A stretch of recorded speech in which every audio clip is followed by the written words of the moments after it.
comes out, again, not to issue a statement, but to say, you know, she wants to see the election schedule for the next parliamentary election announced as soon as possible.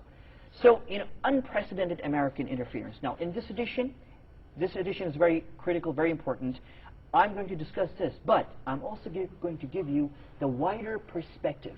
A lot of things are happening. We don't have proof on everything. There are lots of conspiracy theories, a lot of media reports. We don't have proof on everything, but we can see a trail of events. We can see a trail of events, and we can, any intelligent person, any intelligent analyst can put these things together and read certain things, where things are going.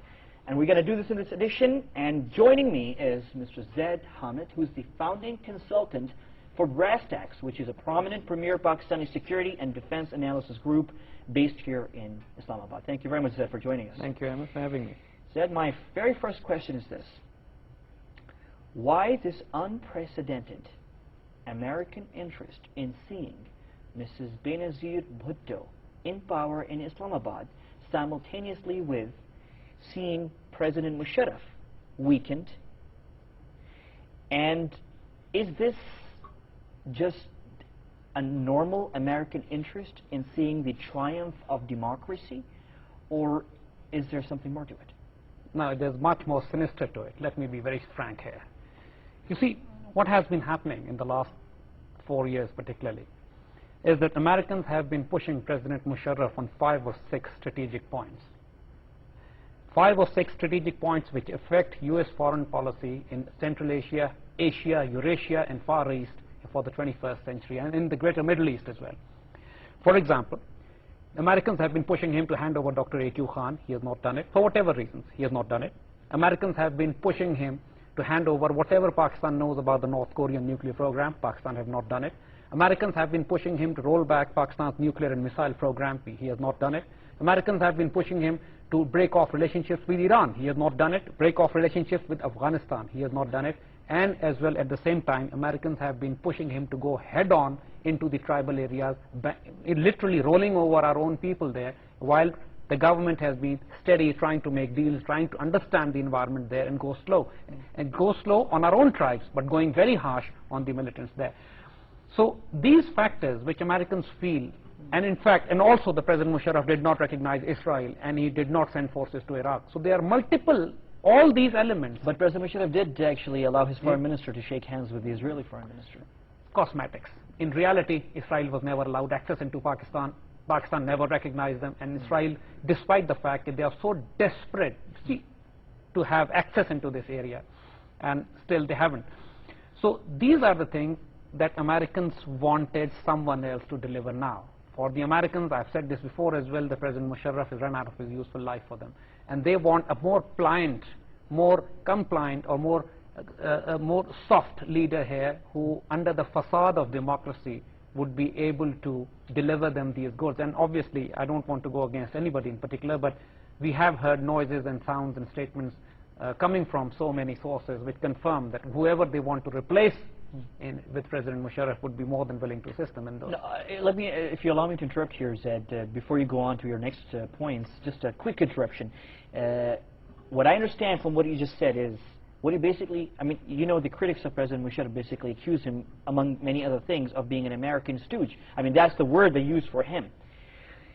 From your analysis here, what you're telling me is that despite being in cahoots and very close to Washington and Washington's policy in the region, President Musharraff actually resisted Washington on these points? This is what has happened is there is one aspect of President Musharraff which is so close to the Americans that it is actually disturbing. I'll be very honest, it's very disturbing at certain aspects. But on the other hand, he is so adamant to the Americans, he's so defiant to the Americans, that's disturbing for the Americans. And this is where he is trying to juggle and balance his relationship, because he cannot compromise Pakistan's relationship with China or Iran or Pakistan's nuclear program or Dr. A.Q. Khan or Pakistan's North Korean initiative or whatever, or the war against religious terrorism, for example, in Pakistan.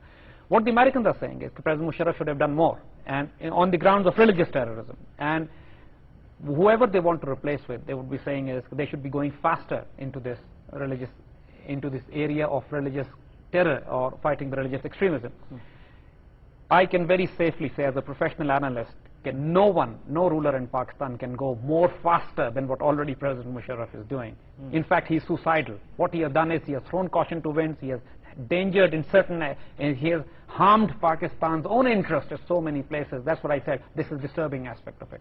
In fact, he should slow down, very slow down. He should reevaluate the whole strategy, take the national parliament into confidence, take the nation into confidence, take the religious clergy, media, think tank, society, civil society on board instead of taking independent decisions now on this aspect. But there are some analysts who are saying, Zaid, that with the imposition of emergency, basically I wouldn't say he's doing exactly what you just mentioned, but he has actually, I don't know, thrown cold water maybe on Washington's plans, the things that they were going, I mean, the direction. This is exactly what he has done, you see, because basically their worst nightmare for the Americans is to delay of elections, if these elections are postponed, because if the elections are postponed, then their candidate would not be coming in here.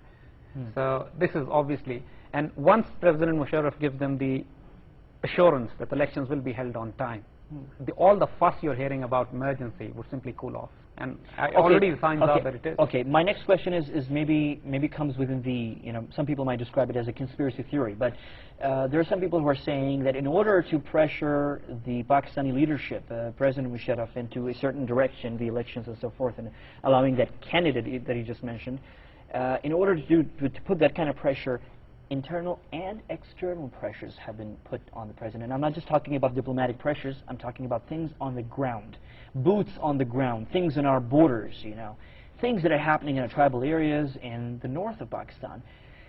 Tell me about that. I mean, what's your assessment of that? You see, whatever is happening in our tribal areas, and now from that arc we move into Swat Valley also, is highly suspicious. It's very highly suspicious. Starting up from Balochistan, when we talk of the insurgency of the Balochistan Liberation Army, we know for sure, it's on record, absolutely without any doubt, that they are based in Afghanistan, in Kabul. Their operations are taking place from that area.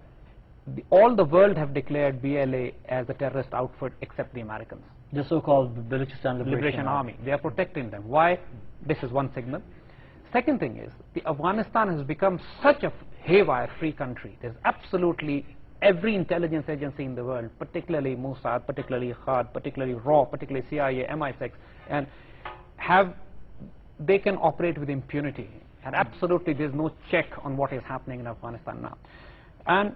But it's supposed to be under American control, Afghanistan. See, Iraq is also supposed to be under American control. But what is happening? See, there are two countries that invaded by, post 9/11 invaded by the Americans. I'll give you the example of Iraq first. Iraq is under the American control. Turkey is the American ally. But what the American policies in Iraq have created a state in which the dismemberment of Turkey is threatened when the Kurdish state is being created, and Turks took it such an offense at that. They actually threatened to launch military operations inside northern Iraq in Kurdistan. And they complained to Israel because disturbing the American plans. Disturbing the American plans, and the Israeli military advisors were training the Kurds who were attacking Turkey. And Turkey have a relationship with Israel. And they protested to Israel. And they protested to Israel on that as Turkey, well. So it's something very haywire is happening. What is happening is that the American game plan in the greater Middle East is actually at the cost of its allies, Turkey and Pakistan.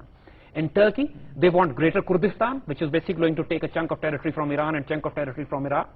In this area, the American game plan, which if you just look at this map, which the Armed Forces Journal of the Americans released, and they say we have got nothing to do with this, it's just an academic document. No, but the academic document is I think actually it was published by the U.S. Defense Journal, the Armed Forces Journal. Yeah. But whatever they say is actually happening on ground. Turkey is invading Iraq. Well, why don't you just show the map again? I mean, just to see the exactly. I mean, this is the actual map. Let me just show it here from this camera. I mean, we can see on top, first of all, the existing map. I mean, this is the existing map. And if you go down, you see the after, the before and after. The after one shows, of course, the same map with changed boundaries, the same countries with different boundaries. And this was published by the U.S. Armed Forces Journal, which is the magazine published by the U.S. Army and by some American analysts, of course. Yeah, go ahead. So, and in this region, where of course our western regions are shown to be part of Iran and Pakistan's western regions on the Indus line, two changes have been shown in the Pakistani map. One is the greater Balochistan. Balochistan is an autonomous state. Second, the entire west side of Indus joining up with Afghanistan. And this is what we call is the creation of Pashtunistan. See what has been, and interestingly, for the first time, even